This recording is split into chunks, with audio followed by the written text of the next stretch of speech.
आज आम्ही गेलो होतो शॉपिंगला आणि मी काय शॉपिंग केली यासाठी तुम्हाला माझा व्हिडिओ बघावा लागेल. नमस्कार, तुम्हा सगळ्यांचं माझ्या या डेली ब्लॉगमध्ये खूप खूप स्वागत आहे.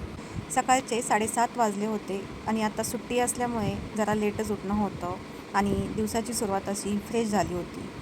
मला या दोन्ही पाऊचमधला एक पाऊच सिलेक्ट करायचा होता, कारण हे पाऊच भावाने मुंबईवरून येताना घेऊन आला होता. तर त्यातला एक मी सिलेक्ट केला आणि आज गुरुवार असल्यामुळे मग आज शेंगदाण्याचे लाडू केले. आता मामा म्हटल्यानंतर भाजीला काही आणणार नाही असं होणारच नाही, तर त्याने तिच्यासाठी हा माईक घेऊन आला होता. राम राम नमस्कार, तुमचे काय काम. तर आमचं सध्या असंच चालू आहे, माईकवरच मम्माला सगळ्या गोष्टी दे असं बोललं जातं.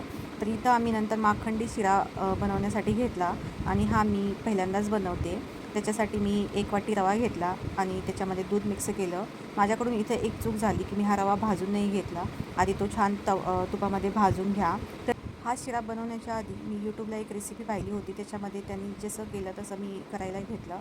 पण याचीही टेस्ट खूप छान झाली होती, पण रवा भाजल्यानंतर टेस्ट अजूनही खूप छान लागेल. तर याच्यासाठी तूप घेतलं, तूप छान गरम होऊ दिलं आणि त्याच्यामध्ये 1 वाटी साखर ॲड केली आणि ते पूर्ण कॅरमल होईपर्यंत मी त्याला हलवत राहिले. खाली चिटकणार नाही याची काळजी घ्यावी लागेल. आणि त्याच्यानंतर मी जे दुधामध्ये रवा मिक्स केला होता तो त्या साखरेमध्ये ॲड करून घेतला आणि हा माखंडी शिरा हा असा तयार झाला. आणि आज गुरुवार असल्यामुळे आधी स्वामींना नैवेद्य दाखवला आणि त्याच्यानंतर गेलो आम्ही साड्या खरेदी करण्यासाठी. मग आम्ही इथं हडपसरच्या मूलचंद शॉपला आलो आणि तिथं आम्ही साड्यांची शॉपिंग केली. म्हणजे डेली यूजसाठी साड्या घ्यायच्या होत्या. माझ्या आईसाठी ह्या साड्या घेतलेल्या आहेत. तर मी कोणत्या साड्या घेतल्या हे तुम्हाला बघायचं असेल तर तुम्हाला माझा नेक्स्ट व्हिडिओ बघावा लागेल. तुम्हाला माझा व्हिडिओ आवडला असेल तर चॅनलला सबस्क्राईब करा. बाय, भेटूयात नेक्स्ट व्हिडिओमध्ये.